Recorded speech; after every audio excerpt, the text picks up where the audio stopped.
মই মোৰ আজি অনুষ্ঠানটিলৈ স্বাগতম জনাইছোঁ আশা কৰিছোঁ সকলো ভালে আছে আৰু সকলো চাগে আজি অনুষ্ঠানটি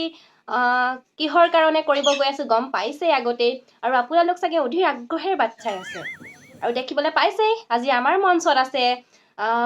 বিশিষ্ট এতিয়া মই কি বুলি ক'ম গায়ক বুলিয়ে ক'ব লাগিব তেখেতক যিহেতু আবুকান্ত আছে আমাৰ লগত নমস্কাৰ খুব আপোনালৈ বহুত ধন্যবাদ কাৰণ ইমান ব্যস্ততাৰ মাজত আপুনি আমাৰ মঞ্চখনলৈ আহিলে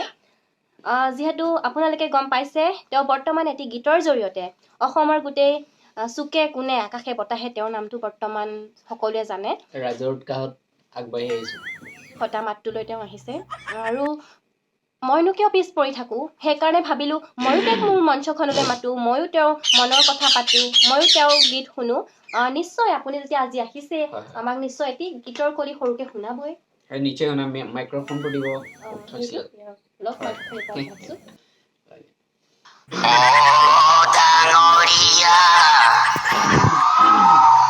ধানে দুন্ধাৰলৈ দিবানে দুপৰীয়া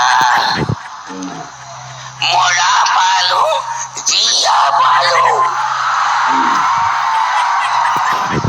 তাকো বেছি খালো ভাত অ ডাঙৰী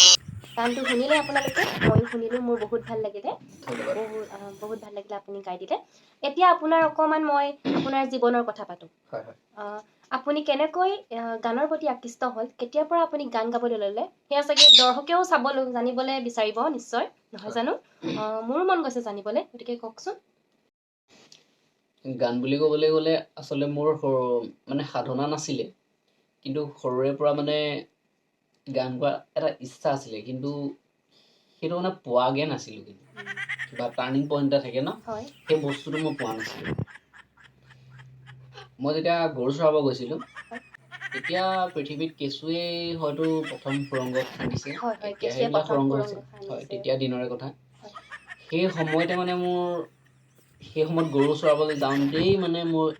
মানে এই গানৰ প্ৰতি অকণমানি কিবা এটা ক্লিপ পালোঁ মই অজগৰ সাপ এটা দেখিলোঁ প্ৰকাণ্ড আছিলে দেখি মইতো অভিয়াছলি চবেই খাব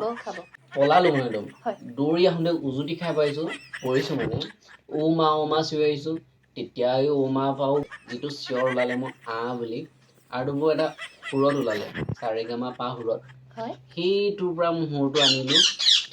তাৰ পৰাই মই গান ৰচিবলৈ মানে আৰম্ভ কৰিলোঁ মোৰ সৃষ্টিৰ আজি ভাৰতৰ চুকে কোনে মানে বিয়পি গৈছে মই মানে তোমাক মই ক'ব নোৱাৰিম মই কিমান সুখী এতিয়া মই ক'ব নাপাই নিজৰ কথা কিন্তু মই কৈছোঁ এতিয়া মই আচলতে এটা ভাল খবৰ আমাৰ কাৰণে আপোনাৰ কাৰণেও আৰু মোৰ কাৰণেও মই এই আজি অনুষ্ঠানটো কৰা এটা মানে খুব সফলতা লাভ কৰিছোঁ বুলিয়ে ক'ব লাগিব যিহেতু মানে মোৰ SBI একাউণ্টত এতিয়া মোৰ গ্ৰাহকসকলে বিভিন্ন ধৰণৰ মেছেজ কৰিছে মানে তেওঁলোকে যে এই বিষয়ে আৰু অলপ জানিব বিচাৰিছে মোৰ SBI একাউণ্টত মোৰ ইণ্টাৰেষ্টিং কথা এটা মই কৈ দিওঁ ৰিচেণ্টলি যোনটো ডাঙৰীয়া গানটো ওলাইছে এইটো ক'বা পালোঁ এখন মই বহুত দুখীয়া আছিলোঁ হা মই আগতে এইবিলাক গান লিখি থোৱা এতিয়া সুৰ কৰিছোঁ এখন বহুত দুখীয়া আছিলোঁ সেই সময়তে মই গম পালোঁ যে চাউলটো আমি ধানৰ পৰা পাওঁ এই ধানটো মানে ক'ৰ পৰা পাম এতিয়া খেতি কৰিব লাগিব সেইখিনি বহুত প্ৰচেছ এতিয়া দুপৰীয়া সময়ত মই মানে গৈ আছিলোঁ মালিক এজনে মানে ৰৈ আছে আৰু দাৱনীয়ে ধান দাই আছে তেতিয়াই মই মালিকজনক দেখি মোৰ মানে হৃদয়ত এটা মানে ফিলিংছ আহিলে তাৰ পৰাই মই এটা গান বনাই দিলোঁ যে